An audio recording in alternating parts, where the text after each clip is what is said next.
Subscribe करें और bell दबाएं ताकि कोई खबर रह न जाए।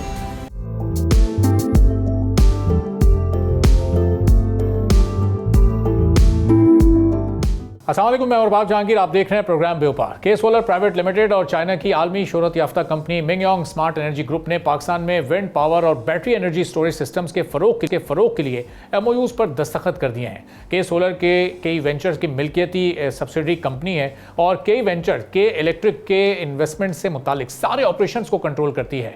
के सोलर कई वेंचर्स के तहत पाकिस्तान में फॉसिल फ्यूल से बनने वाली बिजली के मुकाबले में सोलर और विंड एनर्जी के जरिए ग्रीन और सस्ती एनर्जी की प्रोडक्शन और इसकी स्टोरेज के हवाले से इनिशिएटिव और नई जदीद टेक्नोलॉजी पर लोकल इन्वेस्टमेंट के साथ चीनी टेक्नोलॉजी और इन्वेस्टमेंट्स के मंसूबों पर तेजी से काम कर रही है। अब मिंगयोंग स्मार्ट एनर्जी ग्रुप का के सोलर के साथ इस पार्टनरशिप का मकसद जदीद टेक्नोलॉजी के साथ साथ लोकल इन्वेस्टमेंट और फाइनेंशियल सपोर्ट को एक जगह जमा करके रिन्यूएबल एनर्जी प्रोजेक्ट्स को तेज रफ्तारी से आगे बढ़ाना है। मुआहदे के तहत दोनों कंपनीज ग्रिड के साथ इंडस्ट्री और कमर्शियल सेक्टर्स के लिए विंड पावर मंसूबों और बैटरी स्टोरेज सिस्टम्स की मार्केटिंग के साथ अवेलेबिलिटी और फाइनेंशियल सपोर्ट करेंगी। इसके साथ पाकिस्तान में बैटरी एनर्जी स्टोरेज सिस्टम्स की असेंबलिंग प्लांट के क़याम की तैयारी भी की जाएगी। आइंदा चंद हफ्तों में इस MOU को बाकायदा फ्रेमवर्क मुआहदे की शक्ल दी जाएगी। के सोलर के चेयरमैन मोहम्मद आमिर के मुताबिक पाकिस्तान में विंड पावर कम कॉस्ट बिजली पैदा करने का मौसर जरिया बन रही है, जबकि बैटरी स्टोरेज सिस्टम्स ग्रिड को स्टेबल करने के साथ बिजली की मुसलसल फराहमी और रिन्यूएबल एनर्जी से ज्यादा फायदा हासिल करने में अहम किरदार अदा करेंगे। कंपनी के CEO हाशिम रजा ने कहा है कि आलमी सतह पर विंड टर्बाइंस और बैटरी स्टोरेज की कीमतों में नुमाया कमी से पाकिस्तान में भी क्लीन एनर्जी के मंसूबों के लिए नए मौके पैदा हुए हैं। मिंगयोंग पहले भी पाकिस्तान के एनर्जी सेक्टर में एक्टिव रही है। 2025 में इस कंपनी ने सिंध हुकूमत के साथ 350 मेगावाट विंड के साथ सोलर और स्टोरेज मंसूबे और 75 मेगावाट विंड फार्म के लिए ताउन का मुआहदा किया था। नई पार्टनरशिप इस सिलसिले की तौसी समझी जा रही है, जिससे जाहिर होता है कि चीनी इन्वेस्टर्स अब सिर्फ बिजली पैदा करने तक महदूद नहीं बल्कि लोकल मैन्युफैक्चरिंग और तवानाई स्टोर करने की टेक्नोलॉजी की तरफ भी बढ़ रहे हैं। अगर ये मंसूबा अमली शक्ल इख्तियार कर लेता है तो पाकिस्तान में विंड पावर और बैटरी स्टोरेज के सेक्टर्स में मुकाबला बढ़ेगा। इंडस्ट्रियल कंज्यूमर्स को निस्बतन कम कॉस्ट और ज़्यादा स्टेबल बिजली दस्तियाब होगी, जबकि लोकल असेंबलिंग प्लांट से रोजगार के साथ टेक्निकल एक्सपर्टीज़ और सप्लाई चेन की लोकल सतह पर तरक्की के नए भी पैदा होंगे। अब कितनी तेज़ी से ये प्रोजेक्ट आगे बढ़ेगा और फिर इसके क्या क्या मज़ीद फ़वाइद होंगे, इस पर हम गुफ्तगू करेंगे। हाशिम रजा साहब हमारे साथ मौजूद हैं, जो CEO हैं के सोलर के। बहुत शुक्रिया हाशिम साहब, प्रोग्राम के लिए आपने वक्त निकाला। अब सबसे पहले तो ज़रा के सोलर से मुताल्लिक बताइएगा कि ये जो इदारा इस वक्त काम कर रहा है के इलेक्ट्रिक और कई वेंचर से आप एसोसिएटेड हैं, तो ये जो सस्ती बिजली है उसके लिए क्या क्या इक़दाम कर रहा है और फिर ये जो MOU आप लोगों ने साइन किया है इसकी क्या सिग्निफिकेंस है? अस्सलाम वालेकुम Arbab, thank you very much मुझे मौका फ़राहम करने का कि मैं आपसे और आपके नाजरीन से बात कर सकूं के सोलर के बारे में और वो सारी अच्छी चीज़ें जो हम KE के सार्फिन और के सोलर के सार्फिन के लिए कर रहे हैं। सो आपने बहुत अच्छा इंट्रोडक्शन ऑलरेडी हमारा दे दिया है, लेकिन हम फिर एक दफ़ा आपको बताते चलें कि हमारी ये कोशिश है कि हम के इलेक्ट्रिक के सार्फिन को सस्ती और साफ़ बिजली मुहैया करें और जिस तरह आपने लफ्ज़ इस्तेमाल किया मुतवातिर कंटिन्यूस बिजली सप्लाई करें। हम उसी कोशिश के तहत हर वक्त इस कोशिश में लगे हुए हैं कि किस तरह हम ऐसे पार्टनर्स ला सकें जो कि ऑलरेडी साफ़ और सस्ती बिजली दुनिया में फराहम कर रहे हैं। मिंगयोंग उसमें से एक लीडिंग कंपनी है दुनिया की जो कि विंड एनर्जी और बैटरी स्टोरेज सोल्यूशन में दोनों में लीड करती है दुनिया में, और हम उस पार्टनरशिप को इसलिए यहाँ तक लाए हैं कि हम सार्फिन को सस्ती बिजली, आसान एक्सेस और जिस तरह आपने एक्सपोर्ट कॉम्पिटिटिवनेस की भी जिक्र किया, बिल्कुल ये कर सकें। हमारा बिल्कुल यही गोल है। के सोलर ने इसके लिए पहले भी शमसी तवानाई के शोबे में अपने सार्फिन की खिदमात सर अंजाम दी और पिछले 5 साल में पाकिस्तान के मुख्तलिफ इलाकों में, सिर्फ कराची तक महदूद नहीं, पाकिस्तान के मुख्तलिफ इलाकों में नॉर्थ में भी हमने सोलर के प्रोजेक्ट इंस्टॉल किए। अब हमने ये इस चीज़ की ज़रूरत महसूस की कि विंड का शोबा जो कि इतना बड़ा शोबा है पूरी दुनिया में, उस पाकिस्तान में अभी भी 5% से कम इंस्टॉलेशन है, जबकि उसकी जगह बहुत अवेलेबल है और उसमें बहुत पोटेंशियल है। इस वजह से अब हम विंड पे भी फोकस कर रहे हैं और बैटरी स्टोरेज सोल्यूशन पे भी फोकस कर रहे हैं, और इंशाअल्लाह ताला उसका मकसद है कि सार्फिन को सस्ती और साफ़ बिजली की फरहमी। और हाशिम साहब, ये जो MOU साइन हुआ है, ये जो प्रोजेक्ट अब आगे बढ़ेगा, ये प्रोजेक्ट दरअसल क्या है? इसमें विंड को भी आप इस्तेमाल करेंगे, सोलर को भी इस्तेमाल करेंगे, और उससे फिर प्रोडक्शन बढ़ेगी। जो सस्ती बिजली है उसकी, हम सोलर का इस्तेमाल तो पहले भी हम बहुत अच्छे तरीके से होता हुआ देख रहे हैं, अब विंड की यूटिलाइजेशन भी बढ़ाई जाएगी, विंड एनर्जी की।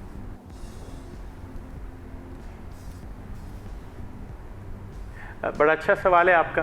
देखिए, सोलर पाकिस्तान में ऑलरेडी चल रहा है, हमने अपना बिजनेस सोलर से ही शुरू किया था। अब विंड पे हम मज़ीद तवज्जो देंगे जितनी ऑलरेडी हो रही है। पाकिस्तान में ऑलरेडी तकरीबन 1800 मेगावाट विंड के लग चुके हैं, लेकिन अभी भी विंड कॉरिडोर जो आपके तीनों केटी बंदर, घारो और झिंपीर कॉरिडोर, इसमें इन तीनों में अभी आपके पास ऑलरेडी तकरीबन लोग कहते हैं के मुताबिक कि 45 गीगावाट की जगह है। सो हम उस पर फोकस करेंगे दुनिया के one of the leading player Ming Yang के साथ। लेकिन साथ साथ इन दोनों का कॉम्बिनेशन और साथ साथ एक ऐसा टेक्नोलॉजी सोल्यूशन जो आपको ये बताएगा कि कब सस्ती बिजली से मुस्तफ़ीद हो सकते हैं, बेशक वो बिजली सोलर से आ रही हो, विंड से आ रही हो या बैटरी में स्टोरेज से आ रही हो। सो उसमें से जो सबसे सस्ती बिजली होगी वो आपका सारिफ के पास ये कंट्रोल होगा कि इसमें से वो अपनी मर्जी की सस्ती बिजली इस्तेमाल कर सके और मुतवातिर इस्तेमाल कर सके। तो हाशिम साहब, ये हमने देखा कि जब सोलर अब से चंद सालों पहले मार्केट में इन हुआ, बहुत तेज़ी के साथ लोग इसकी तरफ बढ़े, और अब ज़ाहिर है ऑफ ग्रिड लोगों की भी अच्छी खासी तादाद हो चुकी है। तो अब ये विंड जब ये आ रही है मार्केट में, इसका पोटेंशियल कितना है? इसको हम अगर सोलर से कंपेयर करते हैं तो ये कितनी तेज़ी के साथ लोगों में उसी तरह से एक अट्रैक्शन पैदा कर सकेगी जिस तरह हमने सोलर को करते हुए देखा है?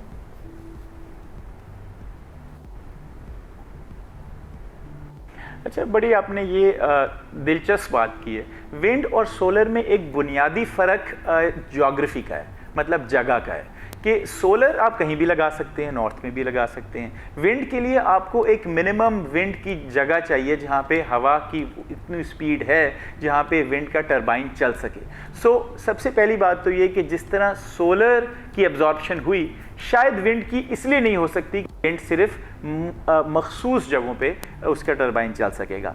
लेकिन जिस तरह से मैं विंड की कीमत को सस्ता होते हुए देख रहा हूँ और उसकी प्राइस को मज़ीद ऑप्टिमल होते हुए देख रहा हूँ, मैं समझता हूँ कि विंड का भी इस्तेमाल बहुत ज़्यादा हो जाएगा उन जगहों पे जहाँ पे विंड मौजूद है। सो मैं ये समझता हूँ कि हमारे के इलेक्ट्रिक के इलाके में जो जिस तरह मैंने घारो कॉरिडोर में, झिंपीर में, केटी बंदर कॉरिडोर में, यहाँ पे विंड इंशाअल्लाह ताला दुनिया के बेहतरीन डेवलपर्स के साथ मिलके हम इसको आसान, सस्ता और एक्सेसिबल बना देंगे अपने सारिफीन के लिए। और हाशिम साहब, ये ज़ाहिर है कि इलेक्ट्रिक के इंडस्ट्रियल कंज्यूमर्स भी बहुत हैं, डोमेस्टिक कंज्यूमर्स भी बहुत हैं। अब इन डोमेस्टिक कंज्यूमर्स को और फिर इंडस्ट्रियल कंज्यूमर्स को, दोनों को ही इस प्रोजेक्ट का आगे चलकर फ़ायदा होगा। ये सोलर और विंड जब मिलकर सस्ती बिजली बनाएंगे तो ये दोनों इससे मुस्तफ़ीद हो सकेंगे, दोनों तरह के कंज्यूमर्स, या फिर इंडस्ट्री को थोड़ा सा ज़्यादा फ़ायदा होगा as compare to domestic consumers?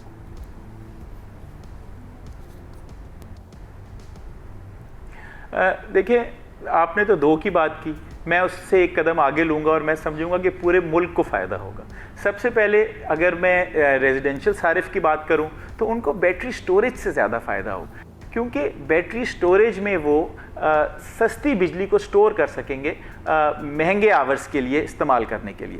सो वो घरेलू सारिफीन को पहले दिन से इस चीज़ का फ़ायदा होगा और हम इस चीज़ को मेक श्योर करेंगे कि हम उनको ये फ़ायदा पहुंचाएं और उनके घर तक पहुंचाएं। जिस तरह आपने बोला, सनती और मैन्युफैक्चरिंग और इंडस्ट्रियल सारिफीन के लिए फ़ायदा वो वाली कंपनियाँ जो कि ऑलरेडी लोकेटेड हैं किसी विंड कॉरिडोर में, जिस तरह नूरियाबाद में लोकेटेड हैं, जिस तरह झिंपीर के इलाके में लोकेटेड हैं, उनको तो विंड से डायरेक्ट वो मुस्तफ़ीद हो सकती हैं। जो वहाँ पे लोकेटेड नहीं भी हैं, वहाँ पे के इलेक्ट्रिक उनके लिए विंड से बिजली पैदा करके उसको वापस ग्रिड में सस्ती बिजली और साफ बिजली की सूरत में दे सकता है, जिससे पूरे मुल्क को फ़ायदा होगा। और सबसे बढ़कर ये कि अगर आपके पूरे मुल्क की बिजली का ओवरऑल तवाज़ुन क्लीन एनर्जी की तरफ जाए और सस्ती एनर्जी की तरफ जाए तो उससे पूरे मुल्क को फ़ायदा होगा। और हाशिम साहब, ये जो मौसम के एतबार से अगर हम बात करें तो अभी ये ज़ाहिर पीक सीज़न गर्मियों का चल भी रहा है, इसमें तो ग्रिड पर बहुत ज़्यादा लोड होता है। जब लोड ज़्यादा होता है तो यकीनी तौर पर मसाइल भी ज़्यादा होते होंगे। सर्दियों के मौसम में लोड थोड़ा कम होता है, तो ये इसको मैनेज करने में भी ये प्रोजेक्ट फ़ायदेमंद साबित हो सकता है। आने वाली गर्मियाँ भी, गर्मियों का मौसम भी, और उस पर जो ग्रिड पर लोड है वो भी इससे बेहतर तरीके से मैनेज हो सकेगा।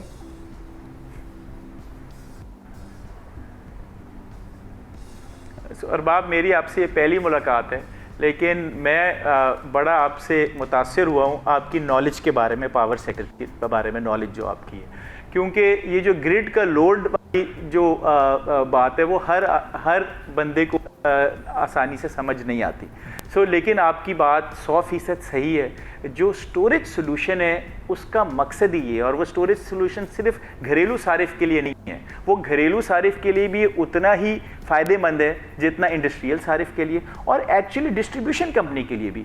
क्योंकि अगर डिस्ट्रीब्यूशन कंपनी ग्रिड पे बैटरियां लगाना शुरू कर दे तो उससे जो वो महंगे पावर प्लांट लगा रही हैं सिर्फ पीक आवर्स को कवर करने के लिए और पीक डिमांड को कवर करने के लिए, आप ये सोचें कि वो पावर प्लांट का मुतबादिल बन सकती हैं ये बैटरियाँ, ग्रिड पे लगी हुई बैटरियाँ, और इवन इंडस्ट्रियल सारिफ के लिए लगी हुई बैटरियाँ। उससे आपका सवाल बिल्कुल सही है कि उससे बहुत सारी मुल्क इससे ऑलरेडी मुस्तफ़ीद हो रहे हैं ग्रिड लेवल बैटरियों से, और पाकिस्तान भी इंशाल्लाह उन मुल्कों की फहरिस्त में शामिल हो जाएगा ताकि वो इस पार्टनरशिप के थ्रू ग्रिड लेवल बैटरियों से मुस्तफ़ीद हो सके, सिर्फ के इलेक्ट्रिक के इलाके में नहीं बल्कि बाकी भी पूरे पाकिस्तान के इलाकों में। और हाशिम साहब, ज़ाहिर प्राइवेट सेक्टर को हुकूमती सपोर्ट की भी बहुत ज़्यादा ज़रूरत होती है। अगर इस प्रोजेक्ट ने भी कामयाब होना है तो एज़ प्राइवेट सेक्टर आप लोगों ने अपना भरपूर रोल प्ले कर दिया, इसको कामयाब करने के लिए आप आगे इसको लेकर चल रहे हैं। हुकूमत से किस तरह की सपोर्ट आपको दरकार हो सकती है, या उनके एंड से क्या ऐसे स्टेप्स हो सकते हैं जो कि इस प्रोजेक्ट को तेज़ी से बढ़ाए?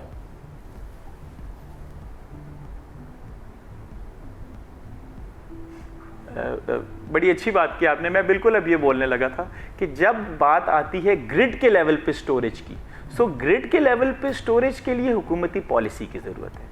हम यहाँ तक तो काम कर सकते हैं कि जो अच्छे मुल्कों में, बड़े मुल्कों में इस तरह की पॉलिसियाँ चल रही हैं उनको लाके हुकूमत के सामने रखें, और फिर हम हुकूमत के साथ मिलके इस चीज़ को इंसेंटिवाइज़ किया जा सकता है कि हम हुकूमत के साथ मिलके एक ऐसी पॉलिसियों के बनाने में मदद करें कि ग्रिड लेवल पे बैटरी स्टोरेज की ना सिर्फ इजाज़त दी जाए बल्कि इंसेंटिवाइज किया जाए उन सारी डिस्ट्रीब्यूशन कंपनियों को जिसमें कि इलेक्ट्रिक शामिल है, जो कि ग्रिड लेवल पे बैटरियों को फ़रोग़ देंगी, उनको इंसेंटिवाइज किया जाए और उनको इस चीज़ की तरफ मदऊ किया जाए कि आप और बैटरी लगाएं ताकि जो एंड सारिफ है उसको आसान बिजली मिले, सस्ती बिजली मिले और साफ बिजली मिले without any interruption. Thank you so much Hashim sahab and wish you best of luck for अभी इस तरह की पॉलिसी जी आप कंटिन्यू कर लीजिएगा, आप कंप्लीट कर लीजिए अपना point. Thank you very much Arbab कि आपने ये मौका दिया। जी नो थैंक यू अरबाब, आपने मौका दिया। इस तरह की पॉलिसी अभी बनी नहीं है, लेकिन हमारे ख्याल में ये पॉलिसी अंडर डिस्कशन है और ये जल्द ही आने वाली है, और इस पॉलिसी के आते साथ ही इंशाल्लाह ताला के इलेक्ट्रिक आप सबकी सर्विस में अवेलेबल होगा और इस पॉलिसी को सबसे पहले एग्जीक्यूट करेगा। ठीक है, बहुत बहुत शुक्रिया। हाशिम रज़ा साहब के सोलर के CEO हमारे साथ मौजूद थे। दुआ करते हैं कि प्रोजेक्ट कामयाबी से हमकनार हो, जल्दी हमें ऑन ग्राउंड नज़र आए ताकि न सिर्फ कराची को बल्कि पूरे मुल्क को सस्ती बिजली भी मिल सके। एक ब्रेक लेते हैं, ब्रेक के बाद वापस आएंगे, एक और अहम मौजू पर बात करेंगे। एक बार फिर आपको प्रोग्राम में खुशामदीद कहेंगे। आज international oil prices Iran America जंग से पहले की सतह पर वापस नजर आ रही हैं। 29 जनवरी 2026 को हम चले जाएं जब ऑयल प्राइस $70 थी, तो पाकिस्तान में उस वक्त 1 लीटर पेट्रोल 253 रुपए का था और डीजल की कीमत तकरीबन 257 रुपए थी। इस वक्त ब्रेंट क्रूड $71 के आसपास ट्रेड कर रहा है, जबकि अमेरिकी WTI $70 से भी नीचे $67 के आसपास जा चुका है। लेकिन पाकिस्तान में हुकूमत आवाम तक इन गिरती कीमतों का रिलीफ मुंतकिल करने पर आमादा नजर नहीं आ रही है।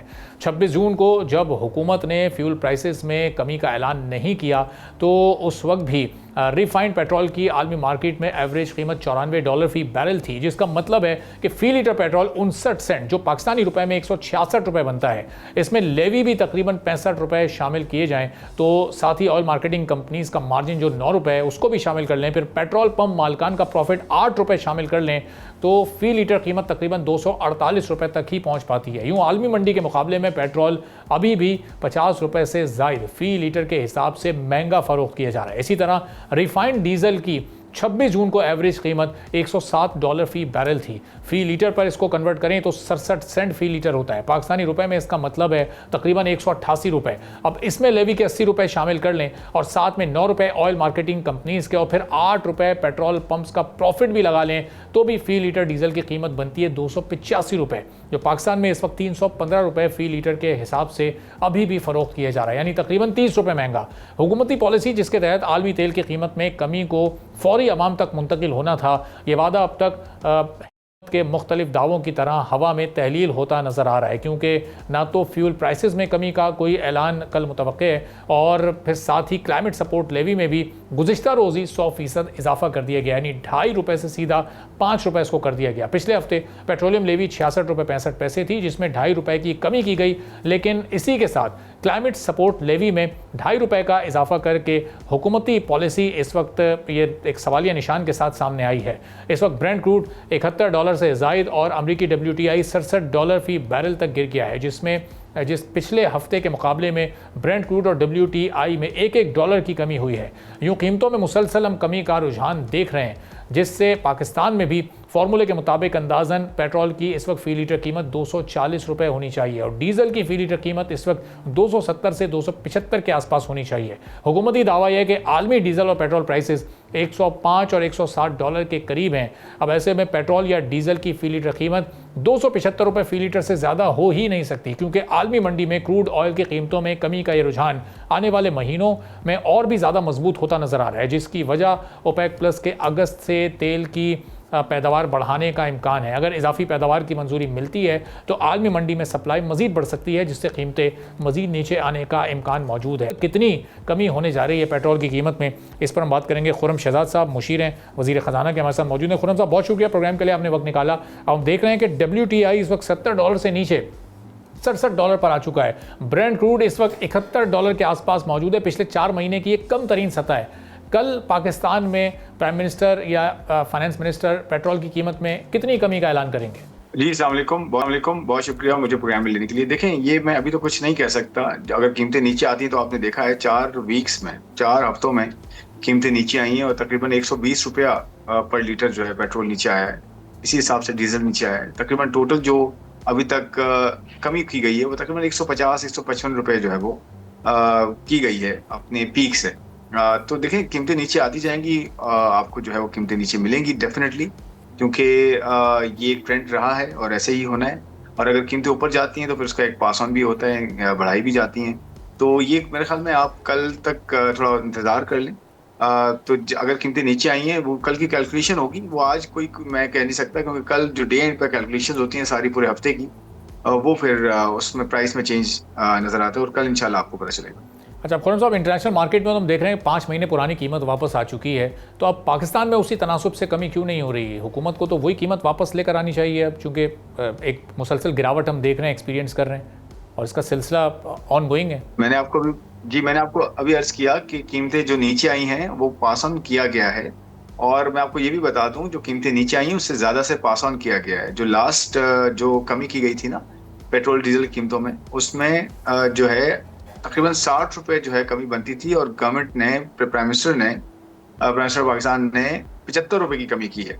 और उसमें पेट्रोल लेवी में भी जो है कमी की गई थी, टैक्स में कमी की गई है और एडिशनल पास ऑन किया, यानी कि बढ़ा के जो है वो कमी दी गई थी। इतनी कमी नहीं थी, क्योंकि देखें, आप जो कह रहे हैं ना कि जंग से पहले की जो कीमतें थी, जंग से पहले की कीमत पेट्रोल की इंटरनेशनल प्राइस में, थोड़ा सा बताना चाहता हूँ कि डीजल की कीमत अपनी चलती है इंटरनेशनल प्राइस में, पेट्रोल की कीमत अपनी चलती है इंटरनेशनल प्राइस में, और जो खाम तेल है जिससे ये दोनों 3, 4, 6, 7, 8 प्रोडक्ट्स जितनी भी निकलती हैं, वो जो खाम तेल है उसकी कीमत जो है अपनी चलती है। ये आपस में ऊपर नीचे कीमतें होती हैं। तो होता क्या है कि कोई भी कंट्री पाकिस्तान की तरह बाकी जो कंट्रीज जो इंपोर्ट करते हैं, बाहर से तेल गैस मंगाते हैं ज़्यादातर, वो क्रूड भी मंगवाते हैं, यानी कि खाम तेल भी मंगवाते हैं, और साथ में पेट्रोल भी मंगवाते हैं, डीजल भी मंगवाते हैं। तो जो कीमत डीजल और पेट्रोल की होती है उसमें और खाम तेल की कीमतों में फर्क आता जाता रहता है। मिसाल के तौर पे जब जंग शुरू हुई थी उस वक्त पेट्रोल जो था तकरीबन कोई आई थिंक 78 या 79 डॉलर के पास था पर बैरल। ये पेट्रोल की बात कर रहा हूँ, खाम तेल की बात नहीं कर रहा। सही। फिर जो डीजल था वो 88 डॉलर पे था, जो डीजल कीमत थी बाहर। उसके बाद जंग शुरू हुई तो उसमें इंश्योरेंस कॉस्ट, प्रीमियम्स सब बढ़ गए, आपको पता है शिपमेंट्स रुक गई थी, रास्ता बंद हो गया था। तो ये डीजल की कीमत 250 डॉलर पे चली गई थी, बल्कि $250 पे चली गई थी। और पेट्रोल की कीमत 125 से $150 पे चली गई थी, जो आज भी 78 डॉलर पे पेट्रोल वापस नहीं आया है। पेट्रोल अभी भी 92 डॉलर पर है, और डीजल भी आज भी 88 डॉलर पे वापस नहीं आया है, आज भी 104 डॉलर पे है जब हम बात कर रहे हैं। तो देखें वो कीमतें वापस नहीं आई हैं जो जंग से पहले थी। खाम तेल की कीमत नीचे आई है डेफिनेटली, बट खाम तेल हम इंपोर्ट करके यही पेट्रोल डीजल का कुछ हिस्सा लोकली भी बनाते हैं। तो वो कीमत जो है ना इंटरनेशनल मार्केट में उन लेवल्स पे भी नहीं आई है, लेकिन पास ऑन जो किया गया है या जो कीमतों में कमी की गई है वो उससे ज्यादा से की गई है, और जब बढ़ाई गई थी तो उससे कम से बढ़ाई गई थी। तो ये प्लीज ध्यान रखिएगा कि ये कीमत जैसे नीचे आएगी, इसका मतलब इसका ये हासिल ये है कि जैसे जैसे कीमतें नीचे आएंगी तो पास ऑन किया जाएगा, और किया गया। आप देखिए मैंने जैसे कहा कि तकरीबन ₹150 कम की गई कीमतें। 299 पे पेट्रोल है, 310 के अराउंड जो है डीजल है। तो जैसे कमी होगी वो फौरन पास ऑन हो। तो खान साहब कह रहे हैं कि कमी ये पास ऑन की जा रही है। अभी कल ही की मिसाल है, कल पेट्रोलियम लेवी में ₹2.5 कमी हुई, support levy, climate support levy में ₹2.5 इजाफा किया गया, और वो फिर आवाम तक वो रिलीफ नहीं पहुंचने दिया गया। ये कल ही की तो बात है। नहीं, रिलीफ रोका नहीं है। आप अगर देखें पेट्रोलियम लेवी को कम किया है और कार्बन लेवी को ज्यादा किया, तो कीमत तो वही की वही है, कीमत तो चेंज नहीं हुई है। ये कोई रिलीफ नहीं था आपस में, या कोई कीमतों में उतार चढ़ाव नहीं था। ये एक लेवी को इंक्रीज किया तो दूसरी लेवी को कम कर दिया है। तो लेवी के एडजस्टमेंट है, जो IMF फंड के साथ आपकी कमिटमेंट है कि ये जो मालियाती आलूदगी है इससे रिलेटेड जितने ये फ्यूल्स होते हैं इनसे भी मालियाती आलूदगी होती है, जिसकी बिना पे ये लेवीज लगाई जाती हैं ताकि इसमें कमी हो, इसका इस्तेमाल कम हो। तो उस लेवी के अंदर एक लेवी में ₹2.5 से ₹5 की है। वो जो ₹2.5 यहाँ से बढ़े हैं वो ₹2.5, वो जो ₹80 की लेवी है उसमें से ₹2.5 कम हो गए पेट्रोल और डीजल के। तो ये आपस में एडजस्टमेंट हुई है, इसमें कोई रिलीफ या इसमें ऊपर नीचे कुछ नहीं हुआ। अच्छा, तो खान साहब ये जो इस साल जो ये माली साल शुरू हो चुका है, अब इसमें जो लेवी कलेक्शन का टारगेट है वो तो पिछले साल से भी 16-17% ज़्यादा है। इसका मतलब ये है कि कोई 80, 85 या ₹100 ऑन एंड ऑफ ये सूरत में पर लीटर पेट्रोल पर मौजूद रहेगी। तो पेट्रोल इतना महंगा रहेगा तो फिर इसका असर महंगाई पर भी पड़ेगा, ओवरऑल फिर इन्फ्लेशन रेट को भी हम कंट्रोल नहीं कर सकते। तो ये आप इस पॉलिसी पर भी तबसरा कीजिए। जो पेट्रोलियम लेवी या जो भी टैक्सेस होते हैं ना, उन सब टैक्सेस में इजाफा एक नेचुरल ग्रोथ भी होती है। अच्छा। अब देखें जैसे कि टोटल टैक्स कलेक्शन है, जितना टैक्स इस साल इकट्ठा हुआ है वो टारगेट जो रिवाइज टारगेट था उससे बेहतर इकट्ठा हुआ है। अब अगले साल उसमें 17% इजाफा एक्सपेक्ट किया जा रहा है, क्योंकि उसके अंदर महंगाई की शरह होती है, ग्रोथ होती है, और उसके अंदर इन्फोर्समेंट और कंप्लायंस होती है। तो टैक्स में अगर 17% का इजाफा किया जा रहा है, टैक्स की बात कर रहा हूँ, लेवी की भी बात नहीं कर रहा, मैं मिसाल दे रहा हूँ कि टैक्स में अगर इजाफा एक्सपेक्टेड है तो वो एग्जिस्टिंग टैक्स पेयर यानी कि जो अभी मौजूदा टैक्स देने वाला है उस पर इजाफा नहीं हुआ है, बल्कि आपको तो पता है ना रिलीफ दिया गया है। सैलरीड क्लास के टैक्सेस को कम किया गया है, कॉर्पोरेट टैक्सेस को कम किया गया है, एक्सपोर्टर के टैक्सेस को कम किया गया है, कंस्ट्रक्शन के टैक्सेस पे कम किया गया है, एग्रीकल्चर पे कम किया गया है। एक आम आदमी पे टैक्सेस की शरह को जो है कम करने की कोशिश की गई है, बल्कि और हमारे जो डिजर्विंग तबकात हैं, गरीब तबकात हमारे हैं, उनके लिए बेनजीर इनकम सपोर्ट प्रोग्राम में भी 17% का इजाफा किया गया है। तो देखें लेवी में का जो इजाफा है वो जो ओवरऑल बजट बनता है उसमें जब इजाफा आता है कि जी हमने टैक्सेस जो है वो इन्फोर्समेंट और कंप्लायंस से लेने हैं, यानी कि ब्रॉड करना है। जैसे रिटेल के ऊपर टैक्स लगाया अभी, रिटेल सेगमेंट पे कहते हैं ना, रिटेल वाले रिटेलर्स टैक्स नहीं देते, रिटेलर्स ट्रेडर्स उनके साथ एक स्कीम लाई गई है, उन पे टैक्स जो है लगाया गया है। और फिर उसके साथ साथ इस तरह से और वो सेगमेंट जो टैक्स नहीं देते उनको टैक्स नेट में लाया जा रहा है। तो जो लेवी की ग्रोथ है ना वो नेचुरल ग्रोथ है लेवी की, उसमें ये ना आप अज्यूम करेंगे जी लेवी के अंदर चेंजेस आ जाएंगी। और देखिए वो जो भी होता है वो पार्लियामेंट की जो है वो डिसीजन के साथ होता है, वो इस तरह नहीं हो जाता कि जी कुछ भी जो है किसी पर किया जाए। लेकिन जब भी आप बजट बनाते हैं तो उसमें जिन टैक्सेस में इजाफा होता है वो नेचुरल ग्रोथ का नतीजा होता है। तो ये मैं एक्सप्लेन करने की कोशिश कर रहा हूँ। तो इसमें जब इन्फ्लेशन आएगी, जब ग्रोथ होगी, इनफैक्ट हम तो ये एक्सपेक्ट कर रहे हैं कि ये जंग वगैरह रुक गई, अल्लाह का शुक्र है, और आगे कीमतें और नीचे होती हैं तो महंगाई में कमी की जाएगी। ट्रांसपोर्ट के जो है किरायों में कमी की गई है, उसके लिए आपको पता है प्रोविंशियल गवर्नमेंट, फेडरल गवर्नमेंट्स ने किया है काम। तो जो जो गवर्नमेंट के इदारे हैं, ट्रांसपोर्ट सेक्टर के सारा है, उनमें कमी की गई है। तो इंशाल्लाह आगे जाते हुए इस चीज ये चैलेंज ये है कि किस तरह से मजीद कमी की जाए ताकि एक आम आदमी घर पे जो भी उसको फैमिली है उसको चीजें खाने पीने की अशिया सस्ती मिले और एक्चुअली जो है महंगाई में कमी हो। ये ज्यादा इंपॉर्टेंट है रादर देन ये कि हम टैक्स को देखते रहें कि जी टैक्स में किस तरह इजाफा हो रहा है, क्या हो रहा है। ये एक बड़ा चैलेंज है जो कि हमें करना है। ठीक है, बहुत बहुत शुक्रिया खुर्रम शहजाद साहब, मुशीर वजीर खजाना। गुफ्तगू आपने सुनी। एक ब्रेक लेंगे, ब्रेक के बाद वापस आएंगे, एक और आम मौजू पर बात करेंगे। एक बार फिर आपको प्रोग्राम में खुशामदीद कहेंगे। और मौजूदा दौर आर्टिफिशियल इंटेलिजेंस का दौर है। जो इसमें एक्सेलेंस हासिल करेगा वही आगे चलकर तरक्की करेगा, और चाहे वो किसी भी शोबे से वाबस्ता फ़र्द हो वही अपने उस शोबे में फिर एक्सपर्टी हासिल कर सकेगा। अब सिंध हुकूमत ने सूबे में डिजिटल तब्दीली के लिए एक बड़ा कदम उठाया है। वज़ीर आला मुराद अली शाह ने गूगल और टेक वैली पाकिस्तान के इश्तराक से 3 अहम मनसूबों का आगाज़ किया, और उनका मकसद हुकूमती कारकर्दगी बेहतर बनाना और नौजवानों को जदीद डिजिटल एक्सपर्टीज़ फराम करना है। अब इस प्रोग्राम के तहत सबसे बड़ा प्रोजेक्ट पब्लिक सेक्टर यूनिवर्सिटीज़ के स्टूडेंट्स के लिए 20,000 गूगल करियर सर्टिफिकेट स्कॉलरशिप्स देना है। अब इसके तहत स्टूडेंट्स को इंटरनेशनल लेवल की डिजिटल एक्सपर्टीज़ हासिल उनको होने का मौका मिल सकेगा। और हुकूमत ने ख़वातीन के अलावा स्पेशल अफराद और पसमानदा इलाकों के स्टूडेंट्स को भी खुसूसी तरजीह देने का ऐलान किया है। इसके साथ फिर कुछ दीगर मनसूबे भी हैं, जिसमें NID यूनिवर्सिटी में सिंध का पहला Google Gemini for education corner कायम करना है।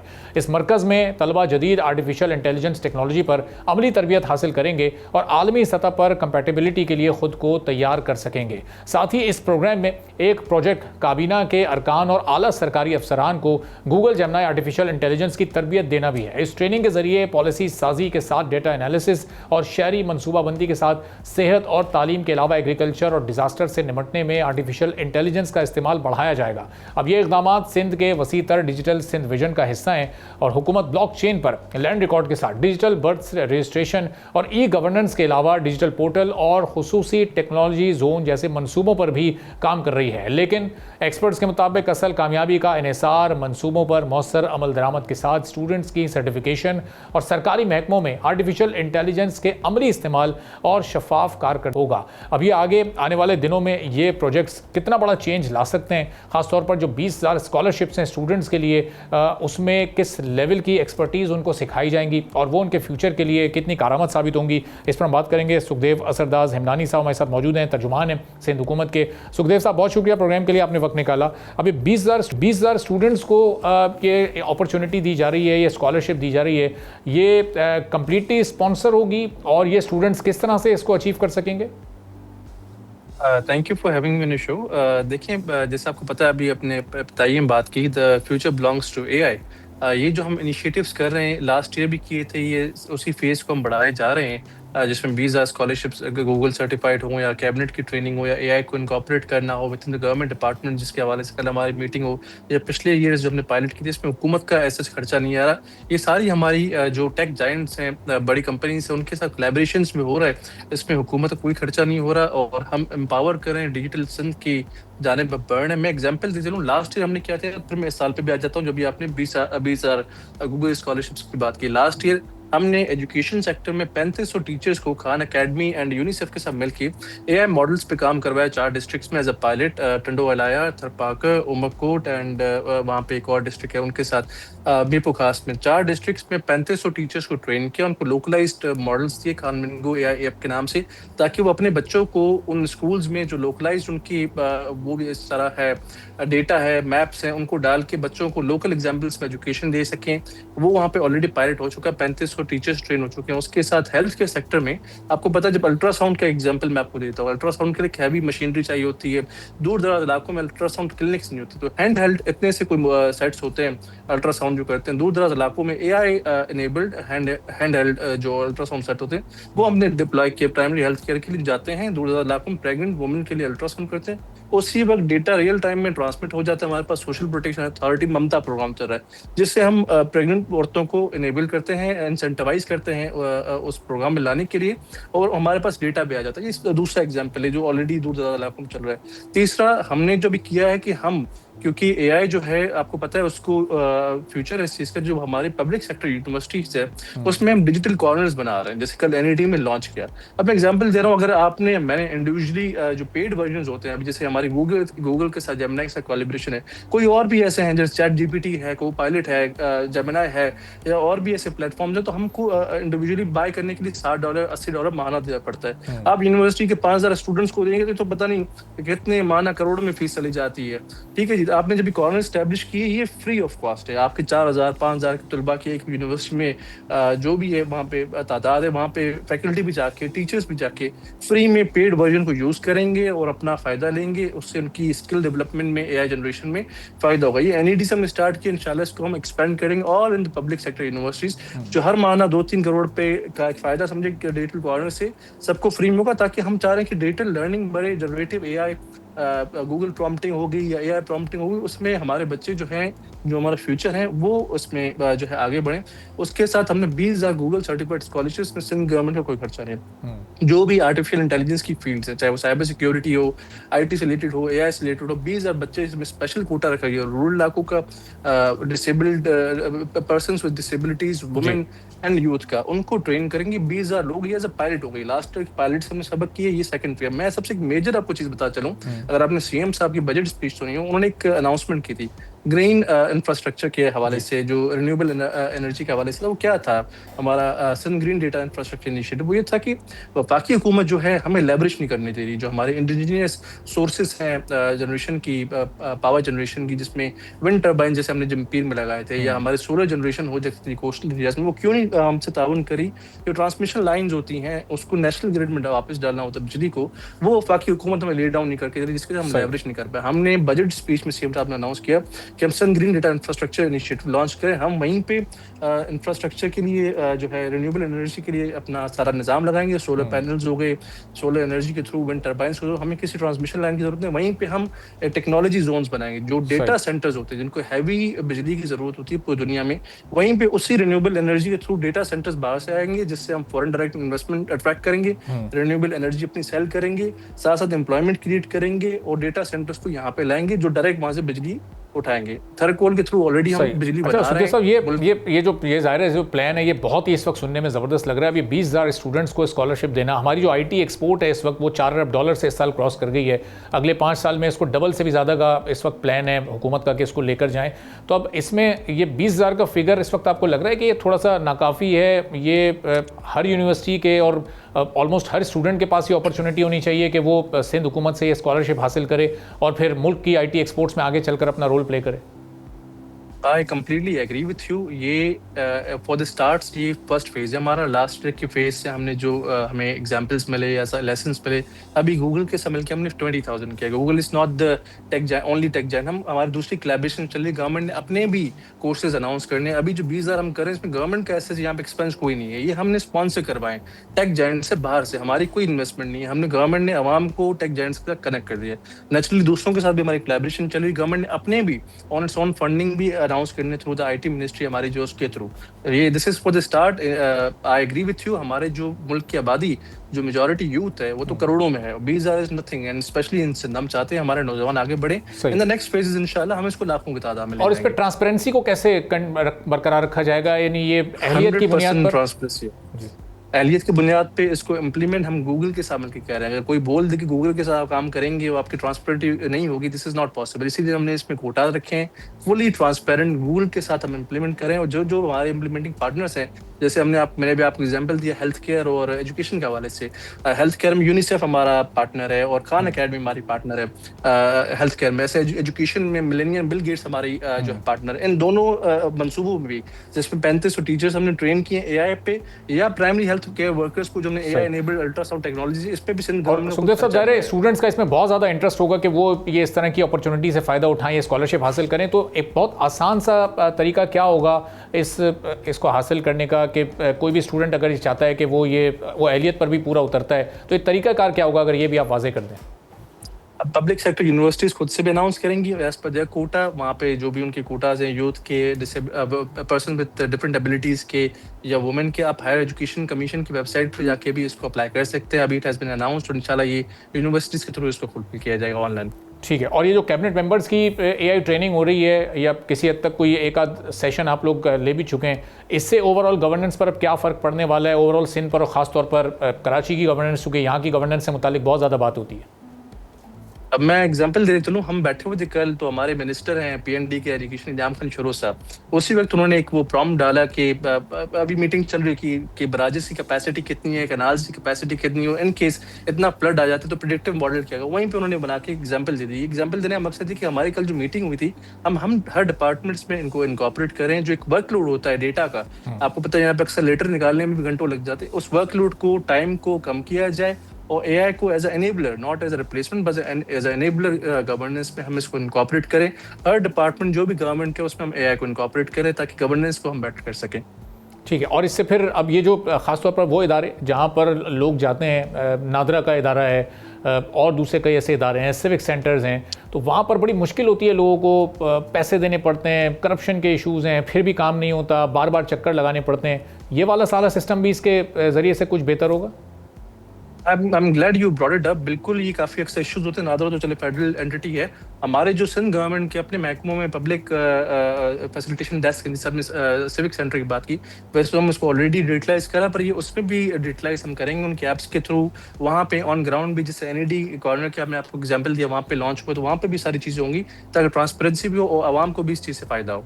ठीक है, बहुत बहुत शुक्रिया सुखदेव असदास हिमनानी साहब, तोमत हमारे साथ मौजूद थे, गुफ्तगू आपने सुनी। इसी के साथ नाज़रीन आज के प्रोग्राम से इजाज़त दीजिए। अल्लाह हाफ़िज़। सब्सक्राइब करें और बेल दबाएं ताकि कोई खबर रह न जाए।